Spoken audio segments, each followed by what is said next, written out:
I step into the grand ballroom of the Evergreen Resort and immediately wish I hadn't come.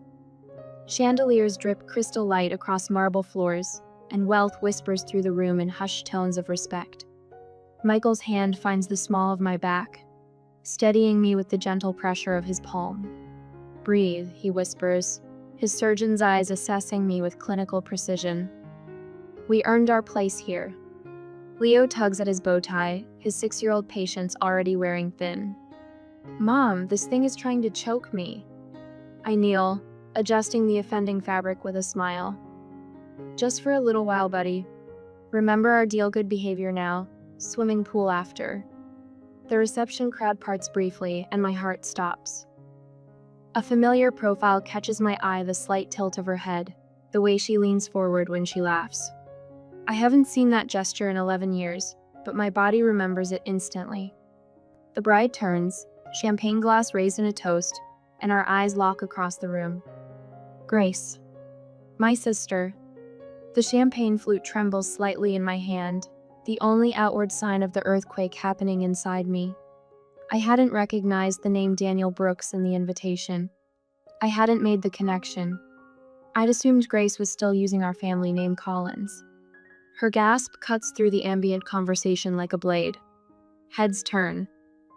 The music continues, but a bubble of silence forms around us, stretching across the divide. Behind her, Mother's face drains of color, then flushes crimson. Father moves protectively toward Grace, his broad shoulders creating a barrier between us just as he's done all our lives. "What are you doing here?" Mother hisses, loud enough that nearby guests turn with curious eyes. The familiar shame rises in my throat. For a heartbeat, I'm 21 again, standing in the rain with a suitcase, homeless and alone. Michael steps forward, his voice firm but measured. "My wife is a guest. She's the CEO of MedNova. We were personally invited by the groom." The name MedNova ripples through the cluster of medical professionals nearby. I hear whispers, see recognition dawn in their eyes. "CEO?" A woman in a burgundy dress turns to her companion. "That's Amber Collins?" The rain soaks through my thin jacket as Father's words echo in my memory. "If you're too ungrateful to help at the clinic, don't come back." The slam of our front door punctuates his sentence, final as a judge's gavel. Now, I stand straight-backed in Valentino, the rain a distant memory. The scared girl is gone. In her place stands a woman who built something from nothing, who refused to disappear. Dr. Daniel Brooks approaches, confusion creasing his brow. His gaze darts between Grace's frozen face and my composed one. "You know the CEO of MedNova?" He directs this question to my parents, then turns to me with growing interest. "We've been trying to partner with them for months. Your patient monitoring system is revolutionizing post-surgical care." Grace attempts a smile, but it falters at the edges. Mother and Father exchange glances loaded with panic. The whispers among the wedding guests grow louder, more insistent. I could make a scene. I could expose 11 years of lies. I could tell Daniel how they told everyone I'd failed out of college, how they'd painted me as irresponsible while pocketing my tuition money for Grace's benefit. The power is finally mine. Instead, I simply say, "Hello, Grace. Congratulations." The simplicity lands like a thunderclap. Grace flinches as if I'd shouted. Michael's hand returns to my back, a silent question. "Stay or go?" Leo looks up at me, innocent to the undercurrents swirling around us. "Mom, is that lady in the white dress your friend?" Daniel's gaze sharpens. He looks between Grace and me, his new bride and the stranger who clearly isn't a stranger. "Grace." His voice carries confusion and the first notes of suspicion. "I thought you said your sister was." His voice trails off, the unfinished sentence hanging between us. Grace's eyes dart frantically between her new husband and her parents. For the first time in my life, I watch her struggle for words. Have you ever walked into a room and immediately regretted it? The smart move would be to grab my family and quietly slip away. Let Grace have her perfect day. Let sleeping dogs lie. But sometimes regret is just fear wearing a mask. And I stopped being afraid a long time ago. And this is my wife, Grace, Daniel beams, his arm sliding around her waist. Stanford graduate and the brilliant mind managing her family's medical practice back in Vermont. I stand 10 feet away, my champagne untouched, watching my sister nod demurely as she's introduced to a cluster of doctors. Her pearl earrings catch the light when she tilts her head, a gesture I recognize from childhood or tell when she's about to stretch the truth. The Collins Clinic has been serving our community for 30 years, she says, voice pitched perfectly between pride and humility. We specialize in family medicine with some geriatric care. Michael touches my elbow, drawing my attention to the conversation unfolding beside us. A silver-haired woman in an elegant pantsuit studies my name badge. Mednova? Her eyes widen. You're Amber Collins? Your presentation at last month's medical summit was brilliant. The patient monitoring system you've developed is changing post-surgical recovery protocols across 3 states now. 4, actually, I smile. We just finalized implementation with Northwestern's hospital network. Across the room, Grace fumbles through a response about platelet therapy trends. The doctor questioning her exchanges a subtle glance with his colleague. I thought Stanford's medical program had shifted away from that approach 3 years ago, he says, brow furrowed. Grace's laugh floats a pitch too high. Well, you know how these academic debates go. Some professors hold on to traditional methodologies longer than others. Daniel's expression shifts almost imperceptibly, tightening around the eyes, a slight withdrawal of his arm from her waist. He's noticing the discrepancy. Amber. The voice behind me belongs to my father. 11 years older, but unmistakable the same commanding tone that once sent me scurrying to answer phones at the clinic after school while Grace practiced piano. You need to leave, he says, positioning himself between me and the rest of the room. You're ruining Grace's day. Michael stiffens beside me, but I place a steadying hand on his arm. I was invited by Daniel, I reply, my voice low but firm. Perhaps you should explain why that upsets you. Father's face reddens. The expensive suit he wears can't disguise the man beneath a small-town doctor whose authority stops at the borders of his own practice. Don't play innocent. You showing up like this flaunting your whatever company you claim to run. Mednova is hardly a claim, Dennis. Michael steps forward, every inch the Harvard-trained surgeon. The Medical Technology Conference in Boston last month featured your daughter as the keynote speaker. Her monitoring systems are in 27 hospitals nationwide. A nearby guest turns at this, clearly recognizing the company name. Across the room, my mother hovers near Grace, desperately trying to steer Daniel's colleagues away from my direction, her hands fluttering like panicked birds. Too late. The connections are already forming throughout the room, medical professionals recognizing my name, making associations. Leo tugs at my hand. Mom, can I have some cake now? You promised. In a minute, sweetheart. Leo looks past me, eyes fixed on Grace. Is that lady your sister? Does she go to Stanford like you did? Dennis's face drains of color. Before he can respond, Leo continues innocently. You showed me your old college pictures. The red buildings were pretty. Grace has drifted closer. Daniel beside her. Her face freezes at Leo's words. Stanford? Daniel says, looking between us. You went to Stanford too, Amber? Class of 2014, I answer simply. Daniel's colleague, distinguished cardiologist based on his conversation, turns to Daniel. You didn't mention your wife's sister was Amber Collins. Her work on predictive algorithms for post-surgical complications is revolutionary. Northwestern Medical has reduced readmission rates by 22% using her systems. The weight of 11 years of lies settles visibly on Grace's shoulders. She reaches for Daniel's arm, but he steps slightly away, his attention now fully on the professional conversation happening around me. Rain drums against my dorm window as I stare at the bank statement, the numbers not computing. My college fund depleted, transferred to an account I don't recognize. The same day, a package arrives from Grace of photos of her spring break in Cancun, the trip I couldn't understand how our family could afford. I shake off the memory, focusing on the present. Daniel has pulled Grace aside. their heated whispers visible from across the ballroom. His face reflects growing confusion, then disbelief, then something harder as she clutches at his sleeve. "You told me you graduated from Stanford," he says, voice rising just enough to carry. "I went there. I've never heard your name mentioned by any of the faculty." Grace's response comes frantically. "It was mostly remote learning, a special program they had for. Stanford Medicine doesn't offer remote degrees." Daniel's voice has gone cold. Never has. Color drains from Grace's face as she realizes her carefully constructed life is beginning to collapse. Her eyes dart around the room, landing on mine with desperation. Daniel steps back from her, straightens his tie, and turns. With deliberate steps, he walks across the ballroom away from Grace, directly toward me. Behind him, Grace's pleading eyes follow, a drowning woman watching her last lifeline walk away. Daniel guides me away from the crowd with a gentle hand on my elbow.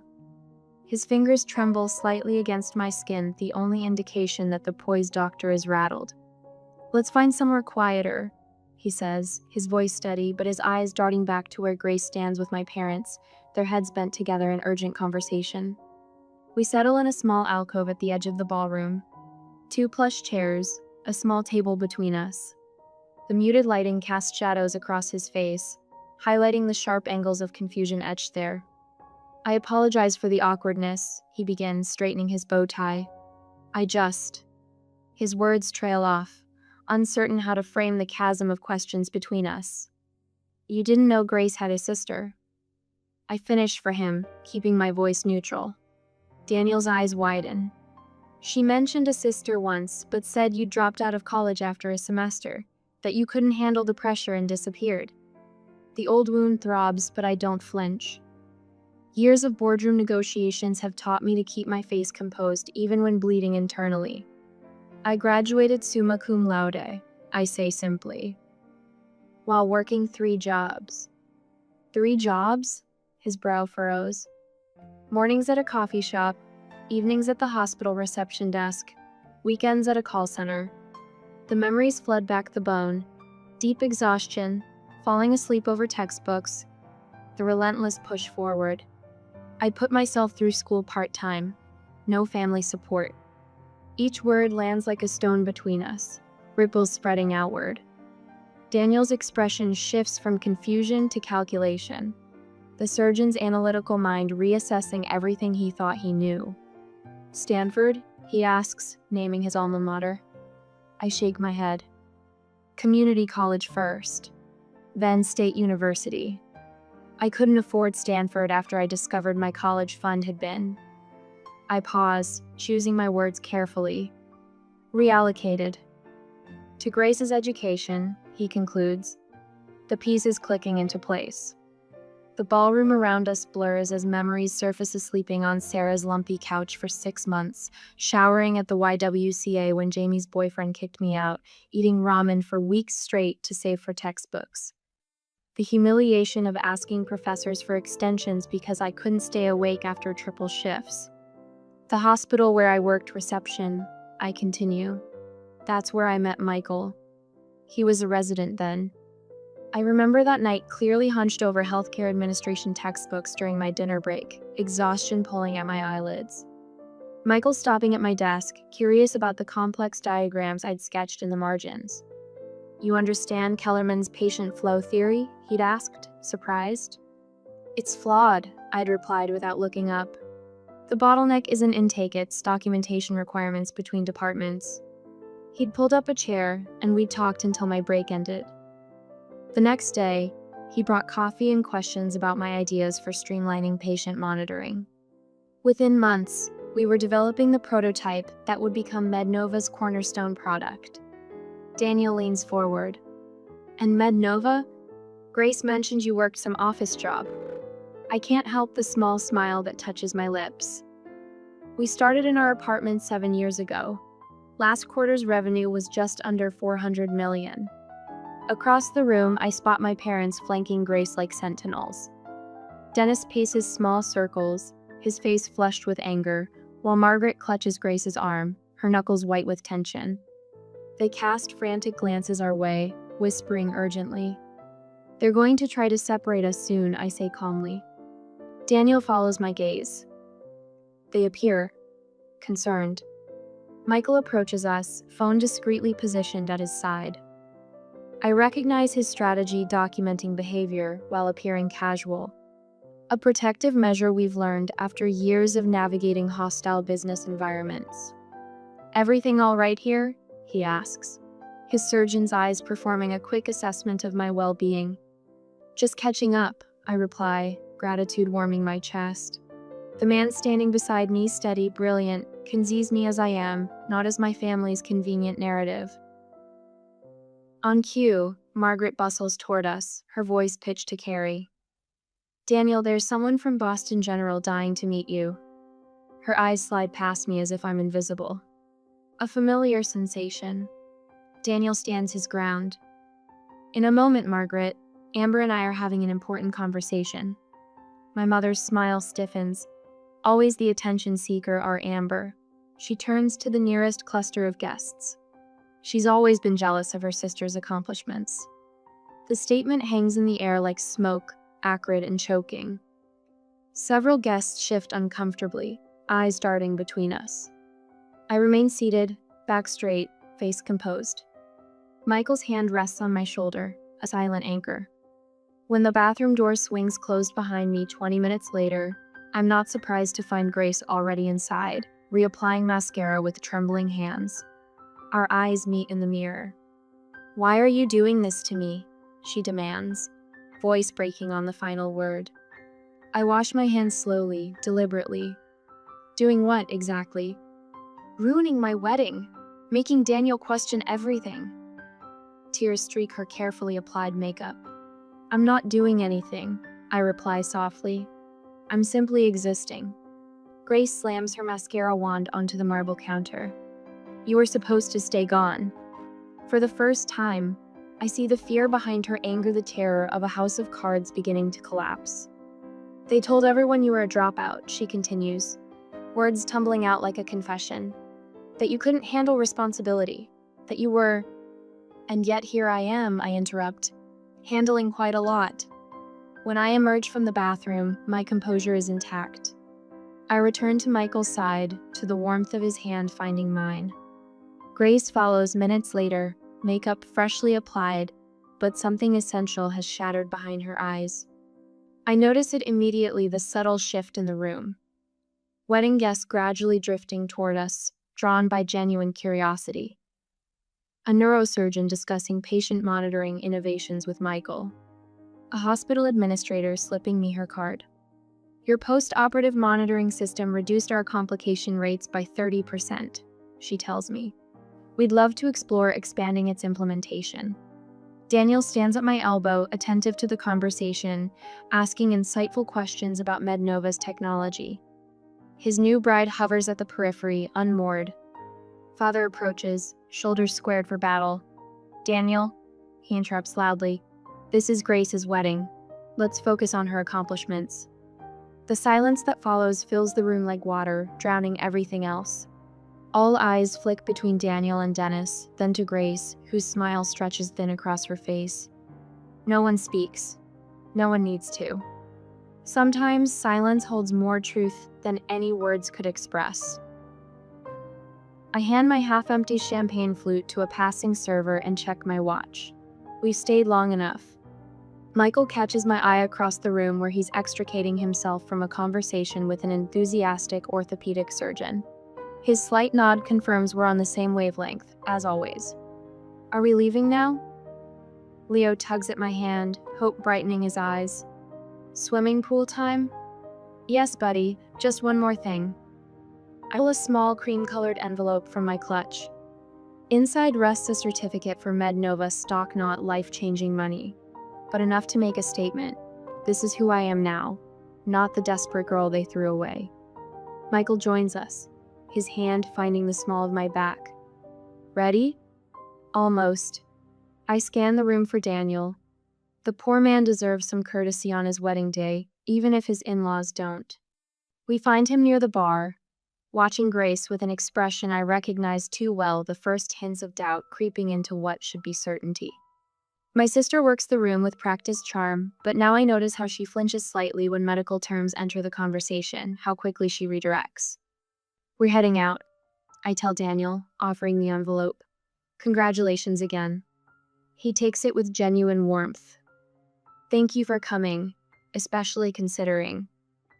His eyes drift toward my parents, who hover nearby like vultures circling wounded prey. I appreciate the invitation. I mean it. Closing this chapter matters more than I realized. Daniel leans closer, voice dropping. I'd like to visit Mednova sometime. Professionally. Our eyes meet, understanding passing between us without words. He knows. Maybe not everything, but my assistant will set it up. I offer my business card, aware of Grace watching us, her smile cracking at the edges like old porcelain. Mother glides toward us, social armor firmly in place. Amber was always so driven, she tells a nearby guest with calculated lightness. Of course, she had advantages we couldn't provide Grace. The blatant reversal of truth would have wounded me once. Now it's almost comical. What advantages were those, Mrs. Collins? Michael asks innocently. The 3 jobs while putting herself through night school, or sleeping on friends' couches after you took her tuition money? Mother's face hardens, but a cluster of Daniel's colleagues has drifted within earshot. She retreats a step, recalculating. Leo looks up at me, confusion clouding his face. Aren't those people your family, Mom? The question silences everyone within hearing distance. Simple, direct, unintentionally devastating. I kneel to his level. They're relatives, buddy. Family is different. Father chooses this moment to approach, puffing up his chest like he did when I was young and easily intimidated. You can't just waltz back into our lives and... I'm not interested in walking back into anything. My voice cuts through his bluster with quiet finality. I'm not here to expose you or reconcile with you. I built my own life, which is exactly what you forced me to do when you showed me the door. The image flashes unbidden.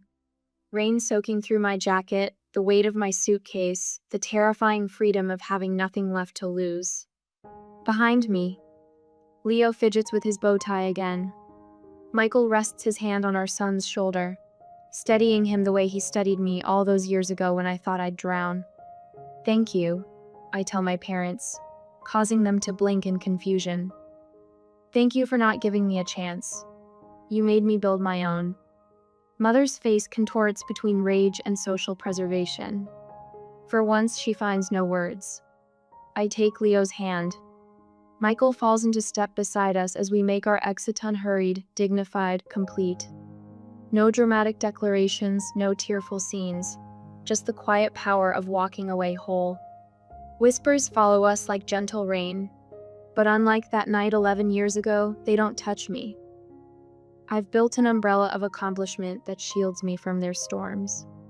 In the lobby, Leo breaks free and spins with childish delight. Pool time.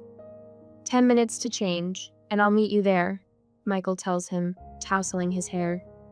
As we cross toward the elevators, I catch our reflection in the polished marble Walla family of 3, solid and connected. Behind us, through the ballroom doors, I glimpse Daniel watching our departure, then turning back to his new bride with new questions in his eyes. Some weddings mark beginnings. This one marks an ending, the final release of expectations I never needed to fulfill, approval I no longer seek, and pain I refuse to carry forward. Leo punches the elevator button with enthusiastic determination. Up we go. Yes, up we go indeed. Sunlight angles through the floor-to-ceiling windows of my office, casting long shadows across the polished concrete floors. 1 month has passed since Grace's wedding, but the memory still lurks in corners of my mind like a half-forgotten dream. I scan the partnership proposal from Boston Memorial, a contract worth 8 figures sprawled across my desk.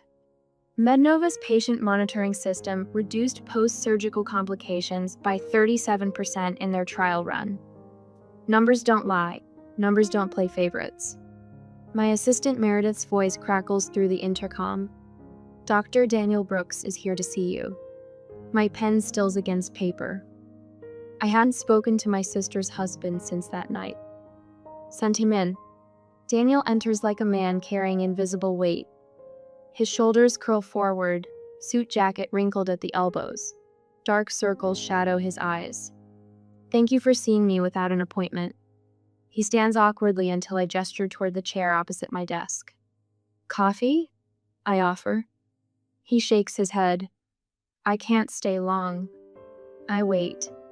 Experience has taught me the power of silence. I've consulted with a lawyer about annulment possibilities. The words tumble out like stones. Everything Grace told me was fabricated. She never attended Stanford. She never managed your parents' clinic. She's the receptionist. I absorbed this without surprise. The lies were always there, waiting for someone to notice. I'm sorry to hear that, I say, and mean it. Your parents made her the face of their practice while they... His voice trails off as he runs a hand through disheveled hair. The billing practices at their clinic, they've been charging Medicare for procedures never performed, using outdated codes deliberately. Grace helped them do it.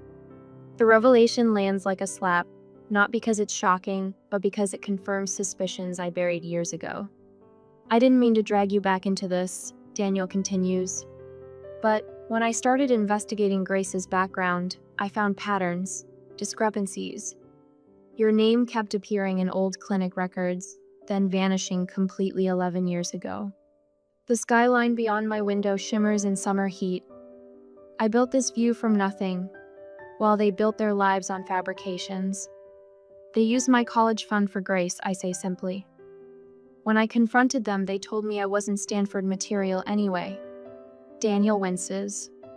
The irony is, I never wanted to be a doctor.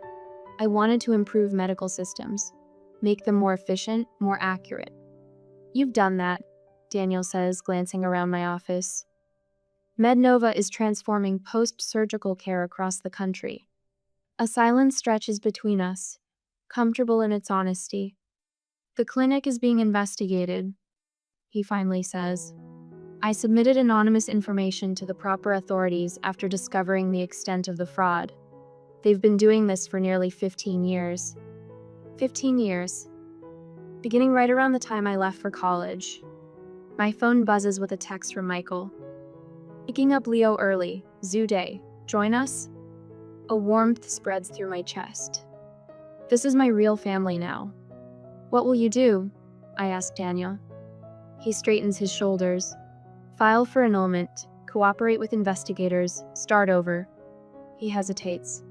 I came to apologize for my unwitting role in reconnecting you with your past. And to ask, do you plan to get involved in the investigation? The question hangs between us, heavy with implication. I could destroy them completely. One phone call from the CEO of MedNova to the Medicare fraud investigators would accelerate everything. No, I say finally. I built my life separate from theirs. I intend to keep it that way. Relief washes across his face. Thank you for seeing me. After Daniel leaves, I stand at my window, watching traffic flow 40 stories below. My phone vibrates with a voicemail notification. Grace's number, the third this week. Michael calls as I'm gathering my things to meet them at the zoo. You sound tired, he says. Daniel Brooks came to see me. The family clinic is under investigation for Medicare fraud. A pause. Are you okay? Yes. The answer surprises me with its truth. Are you going to get involved? I watch a red-tailed hawk circle the skyscrapers, riding thermals with effortless grace. I was thinking about what you said last week, about how my success is already their greatest punishment. I stand by that, Michael says, but it's your choice. My computer chimes with an incoming email.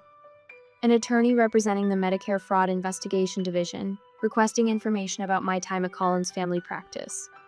Attached are documents requiring my testimony. They want me to testify, I tell Michael. What will you do? I consider the question. Part of me wants to delete the email, refuse the request. Let whatever happens to them happen without my fingerprints anywhere near it. Another part remembers patients who trusted them. Elderly men and women whose Medicare benefits were stolen. I'll forward them copies of the clinic's original records from when I worked there, I decide. Nothing more, nothing less, just the facts. I'm proud of you, Michael says. My phone buzzes again. Another voicemail from Grace. Her third today. The first one begged for money. The second threatened to tell Leo the truth about his mother. I don't need to hear the third. I press delete without listening, the small action surprisingly final. Leo wants to see the new tiger cubs, Michael says, his voice a welcome anchor to my real life. Tell him I'm on my way. I gather my bag, pausing at the door to look back at my office. The Boston Memorial contract waits on my desk, another hospital ready to implement the system I built from nothing but determination and long nights. I close the door behind me, leaving Grace's voicemail in digital oblivion where it belongs. Some debts can never be repaid. Some wounds never fully heal. But I've learned that moving forward doesn't require forgiveness. Sometimes it just requires letting go. The purple coneflowers bend towards sunlight. I pinch back another spent bloom, adding it to the collection in my palm. 6 months have passed since the wedding. 6 months of breathing easier, like finally stepping out of shoes that never quite fit. Leo races between the raised beds, his Batman cape fluttering behind him. Mom, can I water the tomatoes? Start with the peppers, I tell him, pointing to the drooping leaves. They're thirsty today.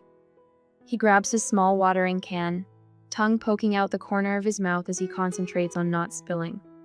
The mid-May sun warms my shoulders through my t-shirt, no designer labels here, just comfort in my own space. Michael appears at the patio door, 3 glasses of lemonade balanced on a tray. Reinforcements, he calls, descending the steps into our modest garden. His surgeon's hands, the same ones that perform delicate heart valve replacements now, pass lemonade to our son with exaggerated ceremony. Thank you, good sir. Leo responds with a wobbly bow that nearly spills his drink. Michael's eyes meet mine over Leo's head. The unspoken conversation passes between us. This is what matters. This garden, this boy, this life we built from nothing but determination and truth. The Davis Hospital Board approved the patient monitoring system. Michael says casually, though we both know what this means. The 5th major hospital chain to adopt MedNova's technology this year alone. Thousands more patients who will recover safely because of what we created. That's number 5, Leo announces proudly, counting on his fingers. Mom's helping all the sick people get better faster. I ruffle his hair, amazed at how he absorbs everything. That's the idea, buddy. The doorbell chimes from inside. Michael raises an eyebrow. Expecting something? FedEx, probably. Those component samples from Switzerland. But when Michael returns, his expression has shifted. He holds a certified letter, the return address visible even from where I stand. Grace Collins, Brooks. My stomach tightens, the familiar knot I thought I'd finally untangled. I'll be in my office. The envelope sits on my desk for 17 minutes, while I finish reviewing quarterly projections. Michael leans against the doorframe, silent support. When I finally slit it open, a single sheet of cream-colored stationery slides out, covered in Grace's careful handwriting. Amber, the clinic closed last month. Not because of anything you did, because of everything Mom and Dad did. The investigation found billing irregularities going back 15 years. Daniel left me. He said he couldn't build a life with someone he couldn't trust. He was right. I'm not writing to ask for money. I know better now. I'm writing because I need to tell you that you were never the problem. I was raised to believe your intelligence threatened mine. Your independence undermined my security. I believed them when they said cutting you off necessary. I was wrong, they were wrong, and I'm sorry. Grace. Michael doesn't ask what it says. He waits until I fold the letter and place it back in its envelope. What will you do? He asks. Nothing dramatic, I answer, turning to my computer. I open a document, type for several minutes, then print a single page. I slide it into a MedNova envelope with the letter I've written. 2 weeks later, I stand at the edge of the American Medical Technology Conference in Chicago, watching my team demonstrate our latest innovations to a crowd of healthcare professionals. The red Nova booth draws attention, our reputation preceding us now. A flash of movement catches my eye, someone in pale blue scrubs near the education pavilion. Grace, her hair pulled back in a simple ponytail, listens intently to a speaker discussing entry-level medical coding certification. Our eyes meet across the crowded exhibition hall. No gasps this time, no drama, just quiet recognition. She holds the MedNova internship application I sent her, clutched like a lifeline. I offer a small nod, not forgiveness exactly, but acknowledgement. She returns it, eyes bright with something that might be determination. We don't approach each other. Some relationships are completed, not continued. That evening, I finalized the paperwork for the Collins first-generation medical scholarship. Not named for my parents, but reclaiming my birth name for something better. 20 students without family support will receive full tuition and mentorship next fall. Back home, I kneel in our garden again, digging small holes for new seedlings. Leo helps, his small hands patting soil around tender roots. Some plants don't grow well next to others, I explain, showing him how to space the seedlings. They need their own space to thrive. Like people? He asks, surprisingly perceptive. Smart boy, I whisper, kissing his forehead. Yes, like people. The sun slants golden across our yard. Through the kitchen window, I see Michael preparing dinner, moving easily through the space we've created together. I press another seed into the dark earth, covering it gently. Some roots you're given, others you get to choose.